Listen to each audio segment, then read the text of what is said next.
오라 우리가 굽혀 경배하며 우리를 지으신 여호와 앞에 무릎을 꿇자. 그는 우리의 하나님이시요 우리는 그의 기르시는 백성이시며 그의 손이 돌보시는 양이기 때문이라. 이스라엘아 들으라. 우리 하나님 여호와는 오직 유일한 여호와시니 너는 마음을 다하고 뜻을 다하고 힘을 다하여 내 하나님 여호와를 사랑하라. 아멘. 전심으로 하나님 아버지께 찬양을 드립시다.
이제 우리 하나님의 말씀을 함께 보겠습니다. 마태복음 7장입니다.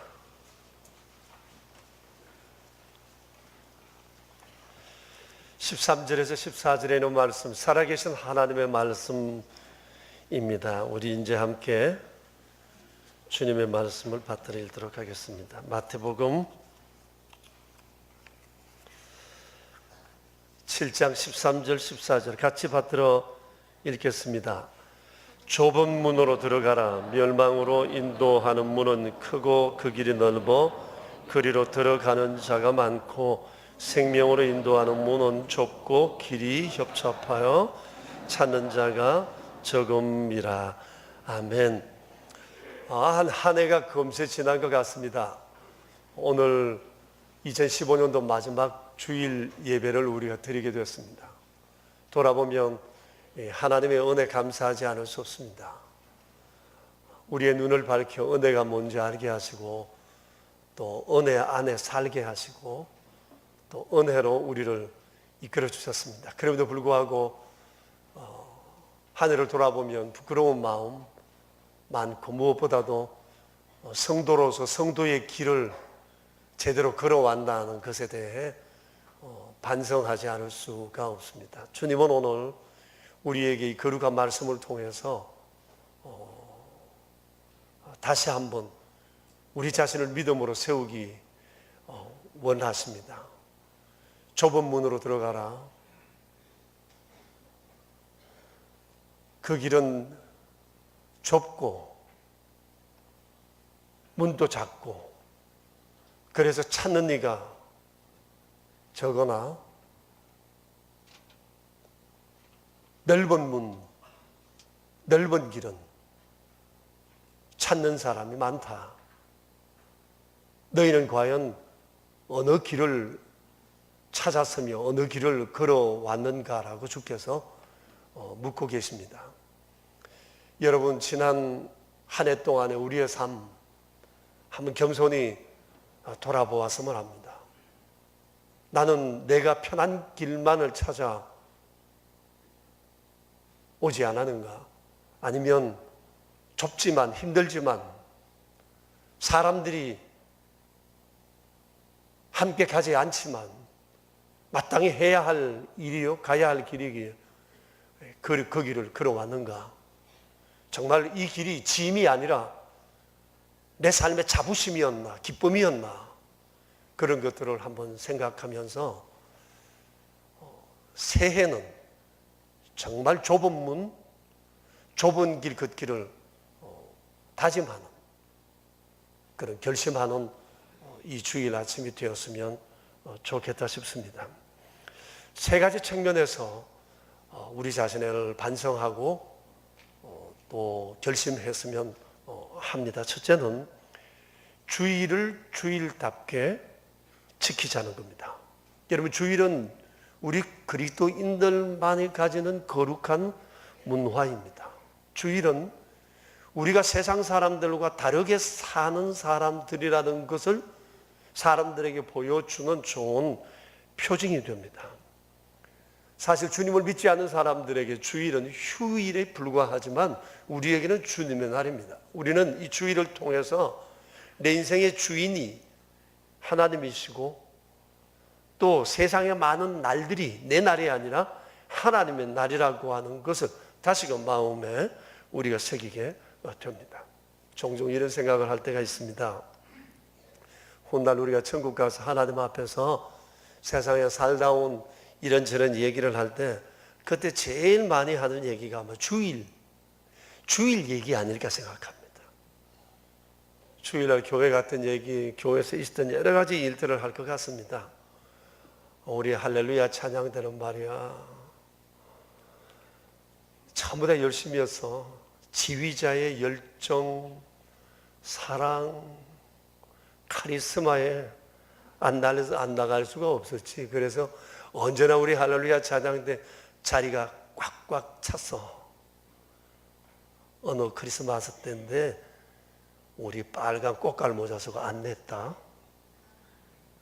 야외 카페에서는 매일 따뜻한 커피에 김이 모락모락 나고 이곳저곳에서는 붕어빵, 뻥튀기, 난로 불을 피우고 고구마도 구워 먹었지. 우무아 카페에서는 맛있는 버저커피 마시면서 이런저런 얘기, 또 멋진 기획전을 보면서 우리의 문화적 품격도 높였지. 주차하는 가운데 성질 죽이느라 무척 애도 썼어. 콜라비 판 얘기, 기도했던 얘기, 선교 갔던 얘기, 아마 별의별 얘기들을 우리가 하나님 앞에서 주섬주섬 얘기하게 될 거라고 생각합니다. 그런데 말이야, 러브 핸즈 담임 목사가 광고를 석 주나 했는데 반응이 별로 없어가지고 담임 목사 무척 속상했을 거야. 막 이런 얘기도 아마 천국 가면 하지 않을까 생각을 합니다. 아무쪼록 주일은 우리에게는 많은 추억이 있는 날이에요. 아마 주일만 쭉 모아도 우리의 멋진 인생 이야기가 되지 않을까 하는 생각을 합니다. 그런데 우리가 이렇게 주일을 주일답게 보낼 수 있었던 것은 어딘가에서 남모르게 수고하는 그 수고의 손길이 있었기 때문에 우리가 주일을 편안하게 보낼 수 있었다고 생각을 합니다. 그래서 주일은 우리를 얼마나 행복하게 만들어 주었는지 모릅니다. 여러분, 우리가 이렇게 구별하여 지키고 있는 이 거룩한 주일 예배는 10계명 제4계명을 기반으로 하고 있습니다. 그 역사가 무려 3460년입니다. 주님의 백성들이 출애굽했을 때 하나님께서 모세에게 명령하셨어요. 안식일을 거룩하게 기억하여 지키라.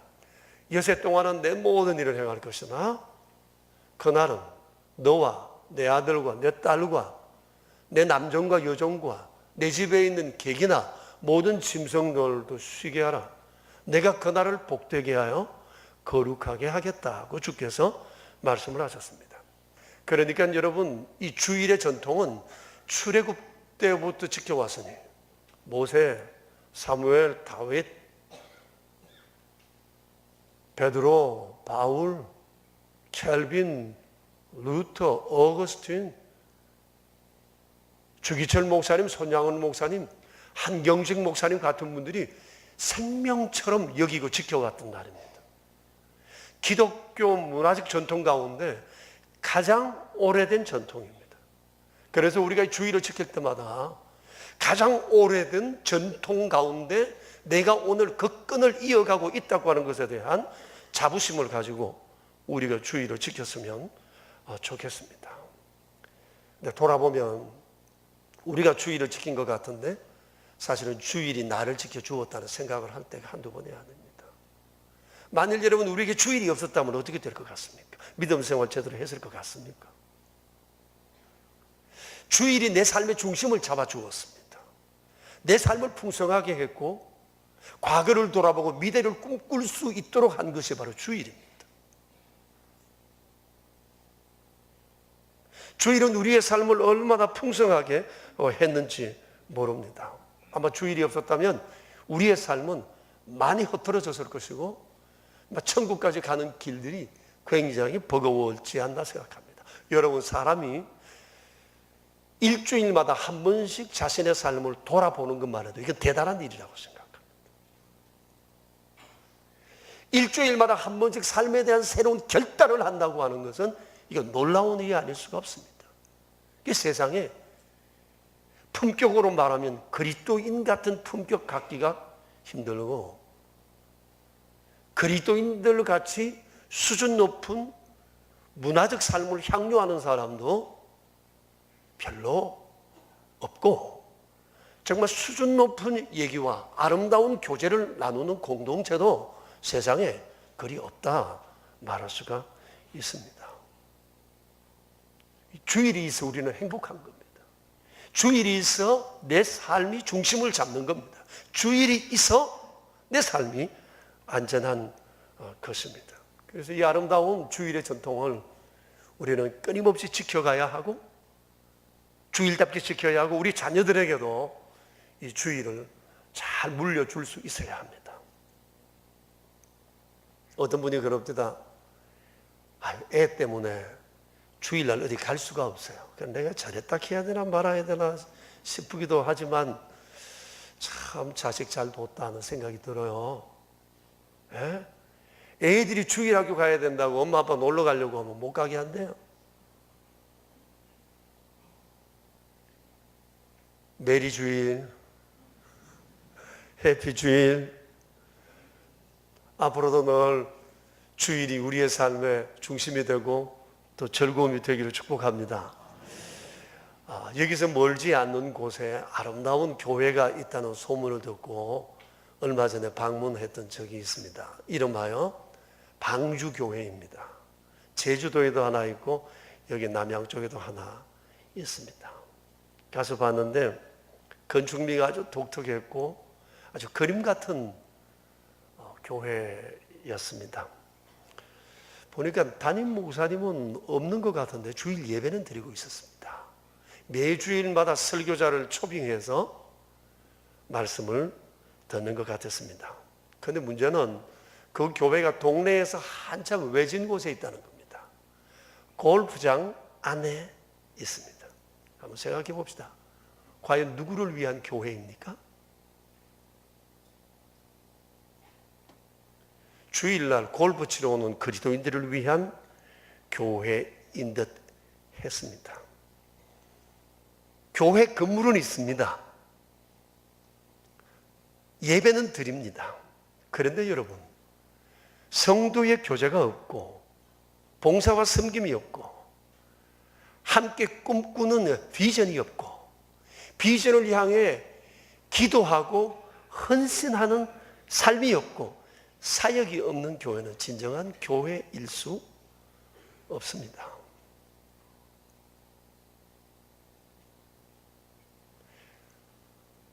홀로 신앙생활 할 수 있다고 생각하는 분도 있지만 우리 기독교인들은 부름받는 순간 교회로 부름받았습니다. 가족으로 부름받았습니다. 지체로 부름받았습니다. 홀로 부름받아서나 우리의 삶의 현장은 공동체입니다.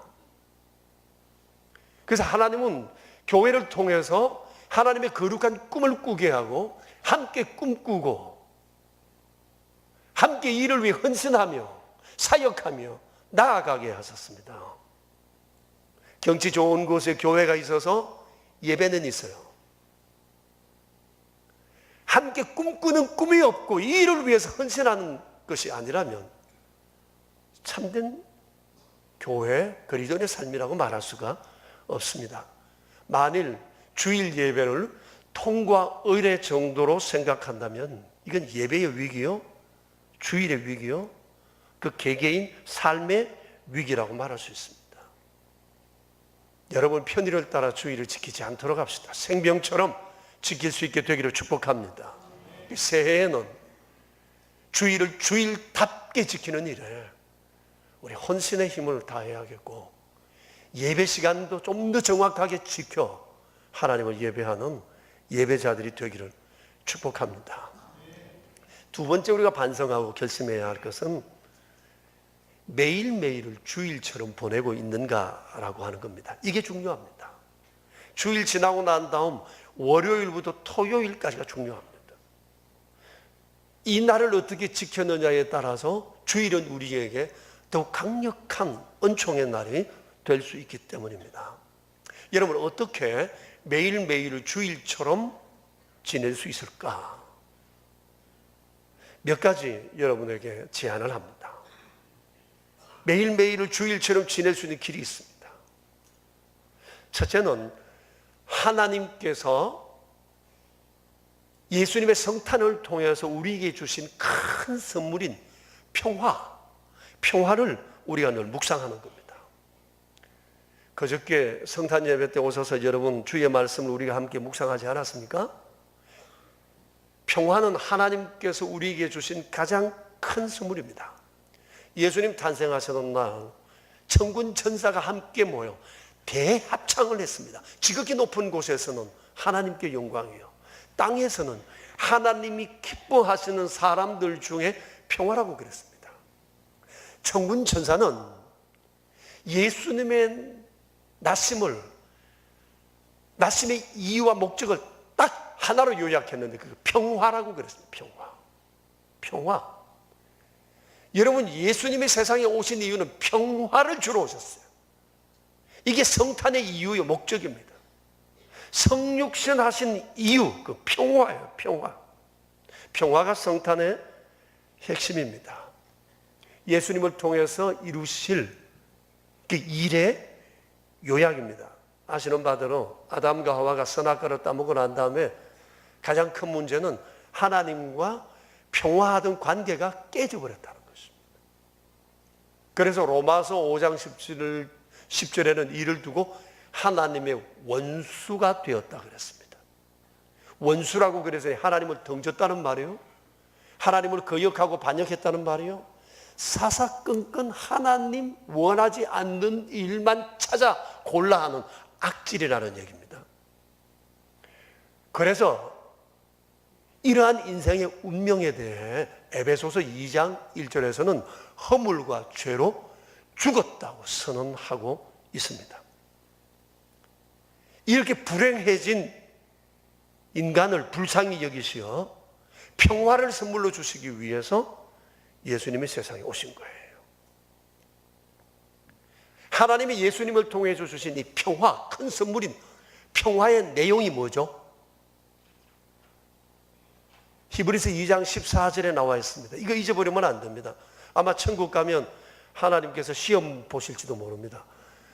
2015년도 대림절 성탄절 때, 야, 너희 교회 담임 목사 배성태 그렇게 외쳤던 성경 구절이 뭔지 아느냐?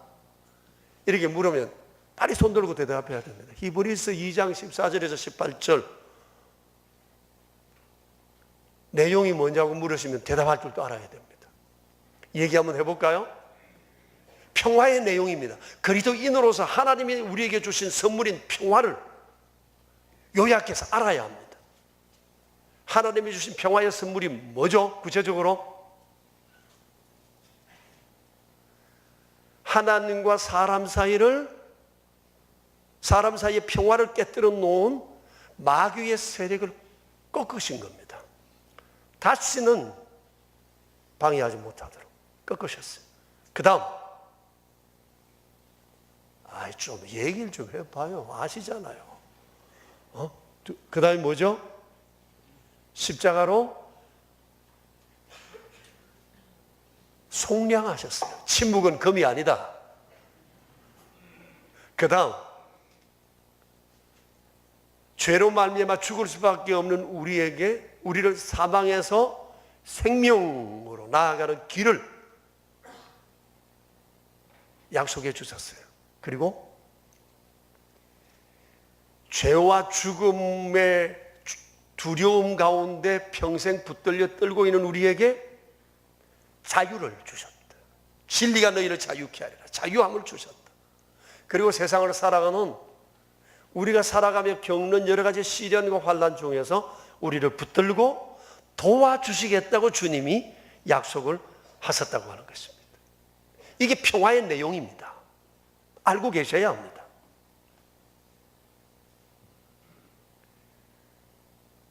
세상에 많은 사람들은 평화를 얘기합니다. 그러나 이것이 없는 평화는 평화를 위장한 평화일 뿐이에요. 그건 평화가 아닙니다. 참된 의미의 평화일 수가 없습니다. 참 평화는 하나님께서 그리스도를 통해서 주신 평화입니다. 이거 없는 평화는 평화가 아닙니다. 이거 없는 행복은 행복일 수가 없습니다. 그런데 하나님께서는 우리에게 이 놀라운 평화를 선물로 주셨습니다. 세상의 그 어떤 것과 비교할 수도 구할 수도 없는 그리스도 안에 있는 이 참 평화를 우리에게 주시고 주님과 우리와 하나님과 함께 공유하는 은혜 가운데 거하게 하신 것입니다. 그래서 그리스도인은 안전합니다. 그리스도인은 그래서 행복한 겁니다.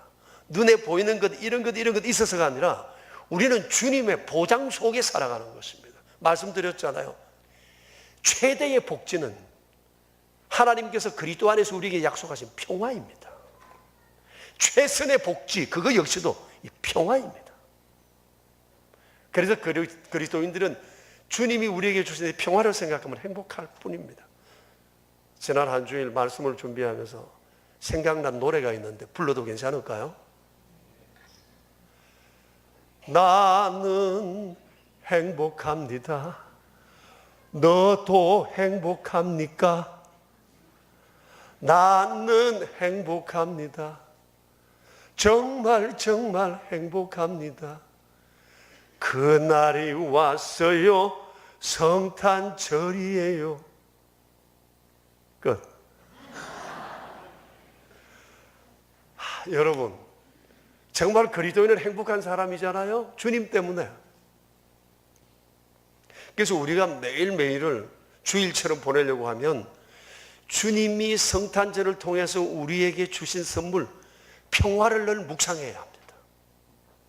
아무리 세상이 바빠도 주님이 주신 이 평화를 늘 기억하세요.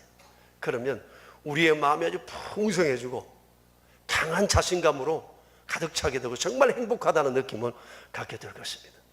그리고 우리가 매일매일을 주일처럼 살아갈 수 있는 또 다른 하나의 길이 있는데 그것은 주일날 있었던 풍경을 머리에 담고 마음에 담고 음미하는 겁니다. 오늘 예배 드린 이 풍경도 기억하시고 나는 행복합니다 노래 부른 배 목사도 생각해 주시고 또 말씀도 기억하시고 프로그램도 보시고 아기 기도한 것도 기억하시고 교회 꽃꽂이도 보시고 우리 권속들에 만나서 교제도 보시고 차도 나눈 얘기도 보시고 이런 것들을 우리가 늘 생각하면서 살아가게 될 때 주일이 내 삶의 중심이 되는 것입니다. 자, 여러분, 우리가 새해를 어떻게 맞을 것인가 반성과 결심을 세 가지를 하자고 그래요. 첫째는 주일을 주일답게 지키자는 거고, 둘째는 매일매일이 주일처럼 되게 하자는 겁니다. 셋째는 하나님께서 우리에게 주신 이 놀라운 평화의 소식을 사람들에게 전하며 살자라고 하는 겁니다. 예수님께서 오시던 그날 천군 천사는 이 평화의 소식을 들판에 양떼를 치고 있던 목자들에게 전했어요. 목자들은 이 얘기를 듣자마자 신속하게 베들레헴 마구간에 가서 요셉과 마리아에게 그리고 거기 모인 사람들에게 전했어요. 그렇게 전해진 이 소식이 그리스도를 통해서 계속 전해져 여기까지 오게 된 겁니다. 오늘 이 세대 이 평화의 소식을 전할 사람은 우리밖에 없어요. 하나님은 우리를 잔뜩 기대하고 계세요. 우리가 아니면 하나님이 우리에게 행하신 일을 말해줄 사람이 세상에 없어요. 그래서 하나님은 우리를 기대하고 계세요. 이 평화의 소식을 전하는 것은 우리만이 할 수 있는, 우리에게 주어진 소명이라는 사실입니다. 그래서 여러분, 우리 누구를 만나든지 평화의 소식을 전해야 돼요. 당신은 하나님과 평화해야 합니다. 왜냐하면 하나님과 당신이 등지고 살기 때문입니다. 세상에 사람과 등져도 불편한데 하나님과 등져서니 일이 안 되는 거 당연합니다. 미래가 없습니다. 그래서 하나님과 평화해야 합니다. 하나님과 평화하면 죄책감, 죄에서부터 노임을 얻게 되고 죽을 수밖에 없었던 이 운명이 뒤집혀 영생을 얻게 되고 삶의 모든 두려움을 주님을 생각할 때마다 극복할 수 있는 용기가 생기게 되고 힘들고 어려운 시련 속에서도 나를 붙드시고 도우시는 하나님의 은총을 경험합니다. 그런 분들이 얘기가 너무너무 많습니다. 이런 얘기를 우리가 해줄 수 있어야 된다는 거예요. 이 얘기를 해줄 수 있는 것은 우리밖에 없어요. 근데 중요한 것은 우리가 이 얘기를 하기 전에 먼저 확인해야 할 것이 있습니다. 그 첫째는 내가 이 주의 평화를 확신하고 있는가라고 하는 겁니다. 주님이 내게 주신 이 평화를 내가 확신하고 이 평화로 인해서 내 마음이 기쁜가라고 하는 거예요. 감격하고 있는가라고 하는 겁니다. 이게 먼저 확인되어져야 합니다. 둘째는 사람들에게 내 안에 있는 이 행복을 내 삶을 통해, 내 표정을 통해 보여줄 수 있어야 됩니다. 사람은 이 얼굴이 마음의 거울이라고 그러잖아요. 사람 척 보면 그 사람 생각을 대충 알 수 있어요. 뭐 점쟁이들이 뭐 용해서 그런 게 아니고 얼굴 보면 벌써 관상이 나와요. 편한지, 괴로운지, 불안한지, 두려운지, 겸손한지, 교만한지, 사람들하고 관계를 잘할 인상인지, 못할 인상인지, 맨날 욕심 속에 사는 사람인지, 나눌 사람인지 보면 알아요. 요즘 책도 있잖아요. 딱 3초면 결정난다. 그러지 않습니까? 그런 책도 있어요. 딱 사람 보면 3초만 딱 보면 벌써 사람 얼굴, 그 사람의 속 생각까지 안다고 그러잖아요. 인사 담당자들도 사람 턱 보면 대충 알아요. 탁 보는 순간 다른 얘기 별로 해볼 것도 없어. 보면 이미 끝나. 설 놈인지 버릴 놈인지 판가름이 난다는 겁니다. 얼굴에 다 나타나요. 그래서 우리 그리스도인들은 사람들에게 내 안에 있는 것을 내 표정을 통해 보여줄 수 있어야 되는 겁니다.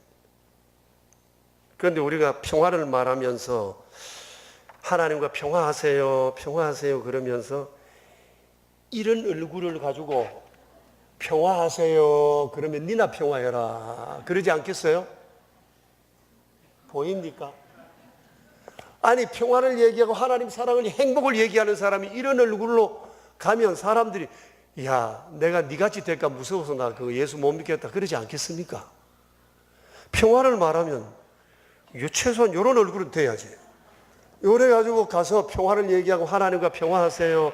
당신도 행복해질 겁니다. 이래야 그 사람이 나를 보고 오지 않겠어요? 여러분, 예수님 믿는 사람도 세상 사람과 괴로운 일 당하는 것은 마찬가지입니다. 그런데 우리는 운명적으로 다른 것이 하나 있는데, 하나님이 우리를 붙들고 있다는 겁니다. 우리를 돕고 계시다는 겁니다. 위기 속에, 어려움 속에 살고 있지만 주님이 나를 이렇게 지키고 있다는 생각을 하게 되면 어려움과 곤란과 환난 속에서도 용기가 생겨요. 희망이 생겨요. 하나님이 나를 보호하시겠다는 확신이 생겨요. 세상 사람들이 우리를 보고 그러지 않겠습니까? 내보다 더 어려운 일을 당했는데 저 사람은 어디서 저렇게 마음이 평안할까? 얼굴은 저렇게 평안할까? 도대체 저 사람에게는 내가 없는 뭐가 있는 것 같아 라고 생각한다면, 그는 비록 곤란한 내 삶을 통해서도 내 얼굴을 보고 주님을 생각하게 된다는 것이죠. 사랑하는 여러분, 우리가 지금 평화를 얘기하고 행복을 얘기하면서 행복을 누리고 느껴야 이게 얼굴로 반정되어 나타날 수가 있는 것입니다. 얼굴은 마음의 거울입니다. 우리는 평화의 메시지를 전해야 할 세상의 유일한 하나님의 소명자들인데, 소명자들이 되기 위해서는 평화의 의미를 알고 그것을 내가 느끼고 이것이 감격으로, 행복으로 밖으로 드러날 수 있어야 한다는 것입니다. 그리고 또 하나는 우리 그리스도인들이 평화롭게 살아가는 모습을 보여줘야 됩니다. 세상에서 제일 미운 게 그리스도인들이 서로 다투고 분쟁하고 비방하는 모습입니다. 우리도 교인들이 서로 이런 모습을 보면 보기 싫어요. 근데 예수 믿지 않는 사람은 질색을 합니다. 아니, 사랑 얘기하는 사람들이 왜 저러고 사느냐고. 오늘날 전도가 좀 등한이 된다고 하는 배경에는 이런 원인도 있다는 사실을 알아야 합니다. 물론 교회 안에는 워낙 다양한 사람들이 모여 있다 보니까 우리는 서로 상처를 주기도 하고 상처를 받기도 합니다. 뭐 집이라고 해도 다 편한 것만은 아니잖아요. 교회도 마찬가지입니다. 교회 안에는 내가 함께 하고 싶은 사람도 있지만 그러지 않는 사람도 있고요. 누구하고나 잘 지내는 사람이 있지만 자기가 좋아하는 사람만 골라 사귀려는 이런 이기적 독특성을 가지고 사는 사람도 있어요. 또 하는 행동마다 말하는 것마다 비위가 거슬리고 자기중심적이고 지나치게 요구가 많은 사람도 있어요. 교회 생활하다 보면 인간성이 다 드러나요.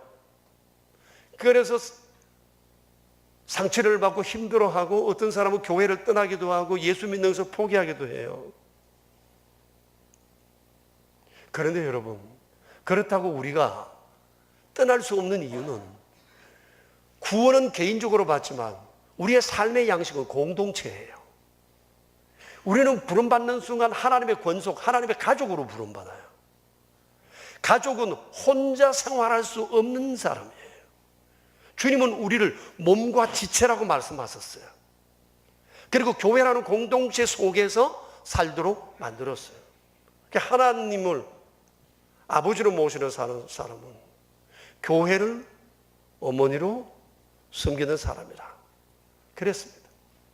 우리는 교회 안에서 살아갈 수밖에 없어요. 떠날 수도 없어요.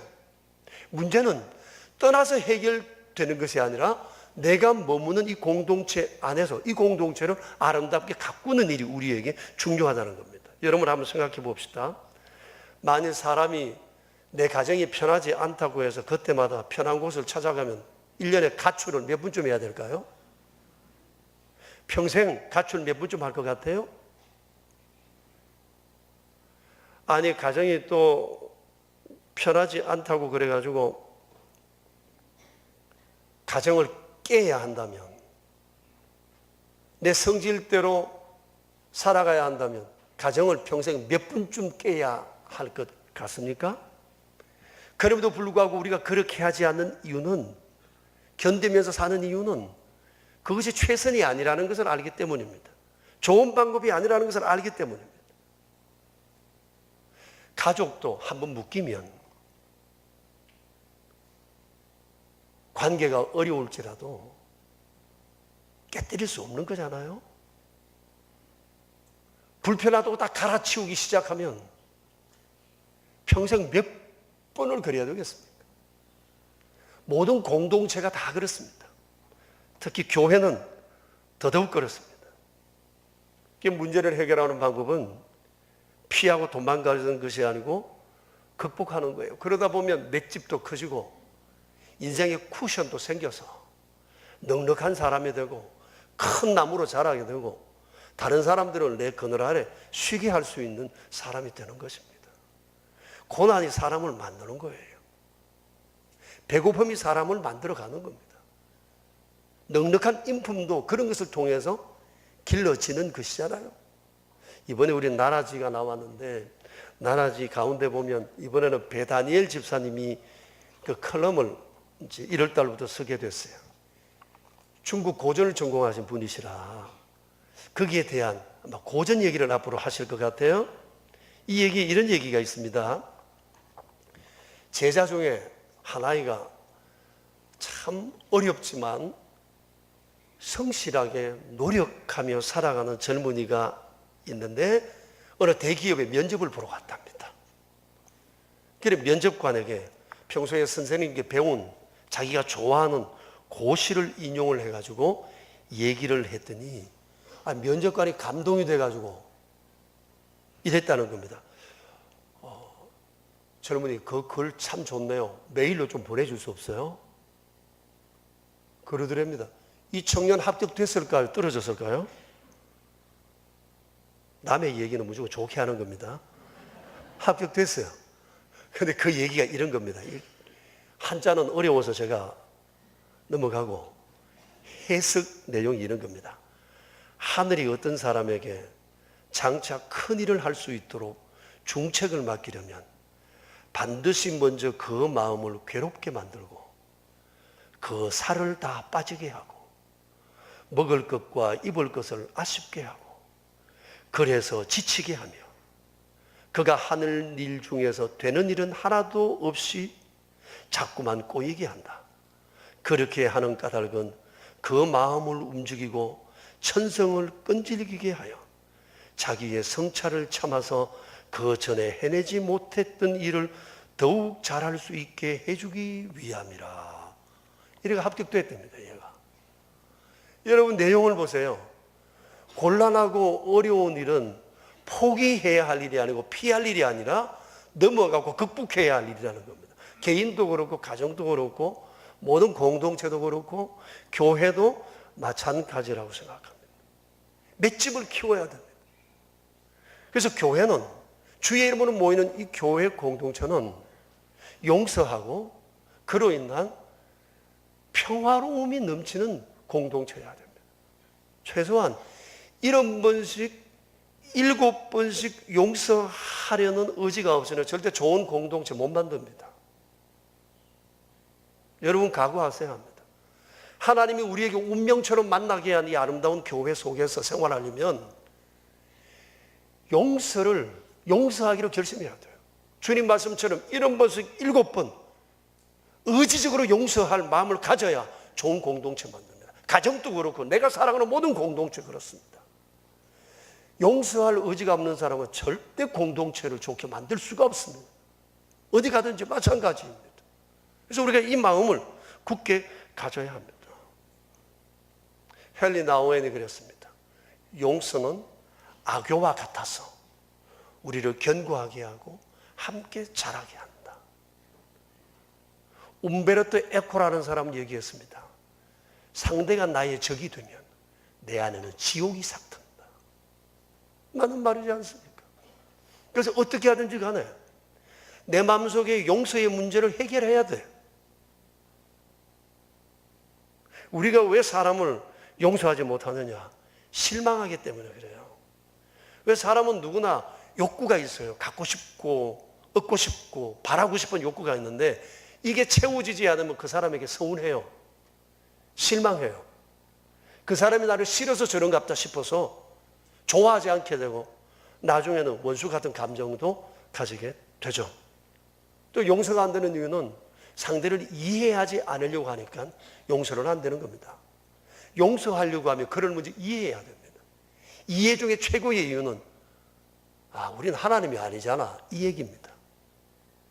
우리 하나님이 아니죠. 그러니까 그럴 수 있잖아요. 살 수 있잖아요. 완전할 수 없잖아요. 하나님 아니니까 그런 말 할 수 있죠. 그런 행동 할 수 있죠. 나이 아무리 먹어도 그렇게 살아갈 수 있지 않겠어요? 하나님이 아닌데. 우리 그리스도인의 이해는 여기서부터 출발해야 된다고 봅니다. 하나님이 아니잖아.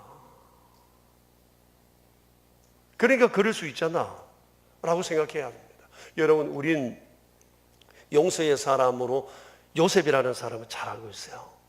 요셉에게 형님들은 원수라도 그런 원수가 없습니다. 동생을 인신매매했잖아요. 애굽에 팔려갔는데 그곳에서 기적처럼 그는 애굽에서 요셉은 애굽의 총리가 됩니다. 하나님께서 행하셨어요. 그때 고대 건동에 대가뭄이 생겼는데 그러나 애굽에는 요셉 총리의 지혜로운 국가 경영으로 인해서 전혀 문제가 없었어요. 건동에서 양식은 살아 모이게 되고 애굽은 그때 엄청난 제국으로 도약하게 되는 발판을 또 마련하게 됩니다. 그때 가나안에서 배고픔을 이기지 못해서 요셉의 형제들도 이곳에 양식을 구하러 왔다가 이 권세에 있는 애굽의 총리가 자기들이 인신매매했던 동생이라는 사실을 알고 화달짝 놀랍니다. 납작 엎드려 그들이 말합니다. 아버지를 생각해서 우리를 살려주세요.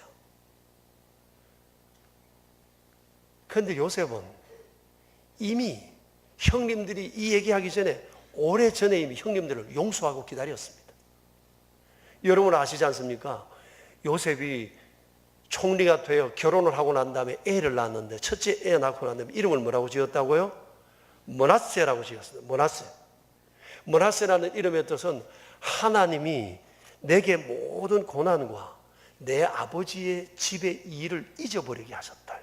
하나님이 내 과거의 슬픈 일, 형제들의 그 농간을 잊어버리게 하셨다는 얘기입니다. 이 이름을 지었어요. 그러니까 요셉은 이미 형님들이 용서를 구하기 전에 용서하고 형님들을 기다린 겁니다. 그리고 형님들을 만나서 얘기합니다. 형님들, 나를 여기 팔았다고 해서 근심하지 마세요. 형님들이 나를 이곳에 판 것이 아니라 오늘 이런 일이 있는 줄 알고 하나님이 미리 형님들 먼저 나를 이리로 보내셨습니다. 형님들은 나를 헤아려 하여서나 하나님은 그것을 선으로 바꾸사 오늘 많은 사람을 구하는 도구로 나를 쓰신 겁니다. 이렇게 하나님을 생각하면서 자신에게 일어난 삶을 이해하기 시작했어요. 여러분, 삶은 해석입니다. 어떻게 해석하느냐에 따라서 이렇게 될 수도 있고 저렇게 될 수도 있어요. 해석이 운명을 바꾸어요. 그러니까 요셉은 하나님을 생각하니까 해석이 잘 나왔어. 삶의 해석을 제대로 할 수 있었어. 하나님 생각하고 형님들을 보고 하나님 생각하고 자기가 팔렸던 일을 생각합니다. 그러니까 다 뜻이 있네. 하나님 이런 일 하시라고 하셔서 해석 딱 끝나니까 아주 시원하게 형님들을 용서할 수 있었던 것입니다. 그런데 이 요셉의 이런 얘기가 왕궁에 들리고 애굽의 바로 왕에게까지 들렸습니다. 평소에 보지 못했던 총리의 새로운 진면목을 보게 된 겁니다. 애굽의 왕궁이 감동을 했습니다. 그리고 나중에 요셉의 형제들이 가나안에서 애굽에 이주해 왔을 때 바로 임금이 요셉의 형제들에게 애굽에서 제일 좋은 땅 람셋을 내어줬습니다. 그리고 형제들 중에 원하는 사람이 있으면 국가 관리로 등용하겠다고 취업을 친히 요셉에게 제안을 했습니다.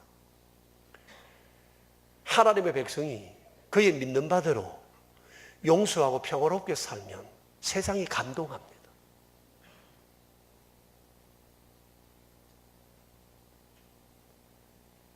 사람은 감동을 먹고 삽니다. 이 각박한 세상에 우리는 세상에 감동을 주는 사람들이 되어야 하는 겁니다. 세상을 감동케 하려면 삶의 해석을 바로 해야 됩니다. 해석은 이해로부터 시작합니다. 바른 이해를 하려면 하나님을 생각해야 되는 것입니다. 여러분, 한 해를 지나면서 우리 교인들끼리 지나면서 서운한 것 혹시 없었습니까?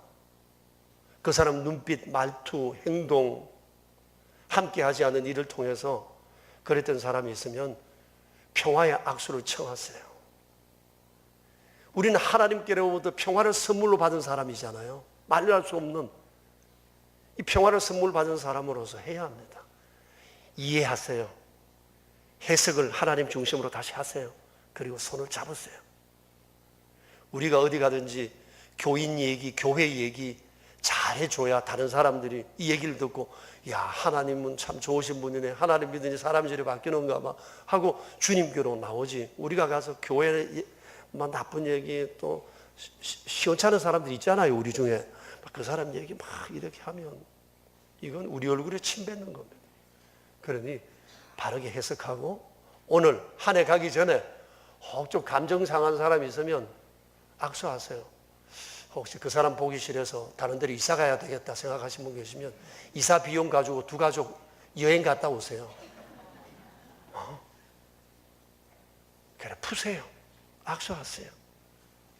뿐만 아니라 우리가 세상에 나가서 평화의 소식을 전하려면 우리의 삶의 현장에서 평화의 사람이 되어야 됩니다.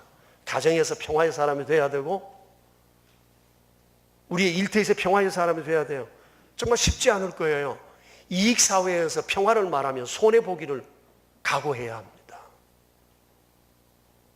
손해보지만 우리가 이 일을 해야 할 이유는 주님이 원하시기 때문입니다. 또 우리는 평화를 말해야 할 사람이기 때문에, 내가 평화하지 않으면 평화를 말할 수가 없으니까 우리는 평화해야 하는 겁니다. 주님이 이렇게 말씀하셨어요. 로마서 12장 18절에 보면, 할 수 있거든 너희로서는 모든 사람과 더불어 평화해라. 할 수 있거든 모든 사람과 더불어 평화해라. 될 수 있는 대로 불편한 관계를 만들지 않도록 노력하라는 말씀이죠. 에베소서 4장에서 이런 말씀을 하셨어요. 분을 내어도 죄를 짓지 말며 해가 지도록 분을 품지 말라. 마귀에게 틈을 주기 때문이다. 그리 불편하게 살아갈 수도 있고 서로 분할 수도 있지만 빨리 화를 풀어야 마귀가 틈타지 않는다. 신속하게 화해하고 진심으로 사과하라. 그리고 무엇이든지 남에게 대접을 받고자 하는 대로 너희도 남을 대접하라. 평화의 악수를 하세요. 회사에 돌아가시면 동네에서 사람들 만나면 무조건 찾아가세요. 우리는 평화를 말해야 할 사람이기 때문에 먼저 가서 평화의 악수를 청하십시오. 이런 말이 있습니다. 누구나 그리스도인이 되기 위해서는 먼저 위대한 그리스도인을 만난다. 그 위대한 그리스도인이 누구일까요? 평화를 말하는 사람입니다. 여러분, 우리가 이 위대한 그리스도인이 되기를 축복합니다. 사랑하는 명성가족 여러분, 우리는 성도입니다. 성도에게는 성도의 길이 있습니다. 그것이 좁은 문, 좁은 길입니다. 남들이 선택하지 않아도, 가는 사람이 없어도 주님이 원하시면 우리는 좁아도 가야 하고 좁은 문이라도 들어가야 합니다. 그래서 이제는 주일을 주일답게 지킵시다. 그리고 매일매일이 주일처럼 되기를 바랍니다. 만나는 사람들에게 평화의 소식을 전해주세요. 평화의 소식을 전하기 위해서라도 평화하는 사람 되길 축복합니다.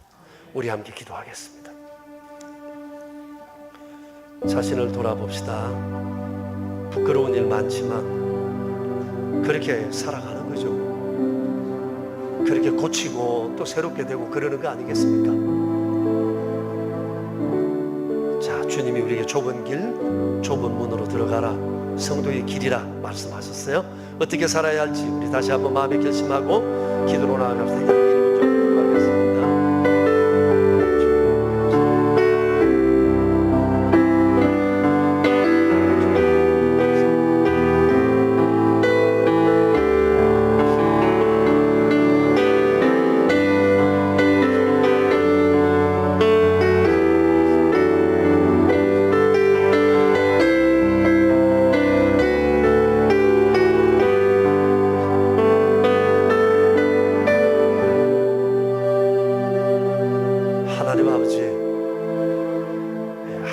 마무리되는 이 점에 성도로서 성도의 길을 걸어 왔는지에 대해 반성하고 새롭게 결심할 수 있는 시간을 주신 것을 감사합니다.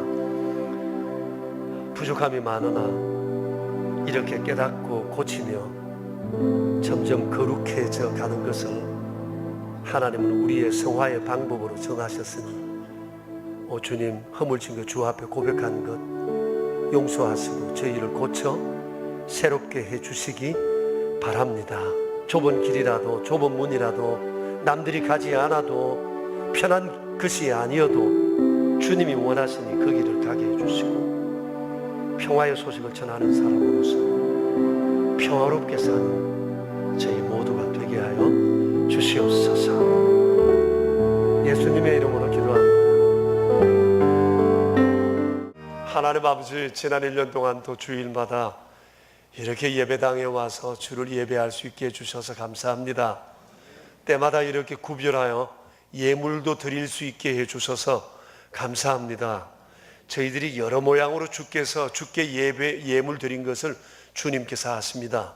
이 시간에도 11조 예물로, 감사 예물로, 주정 헌금으로, 오른손 헌금과 완달라 선교 헌금과 사랑의 식탁으로 구별하여 드린 손길들이 있습니다. 아버지, 기억해 주시고 풍성하신 은혜를 내리워 주시며 물질로도 아버지를 영화롭게 드릴 수 있는 저희들이 되게 하여 주시옵소서.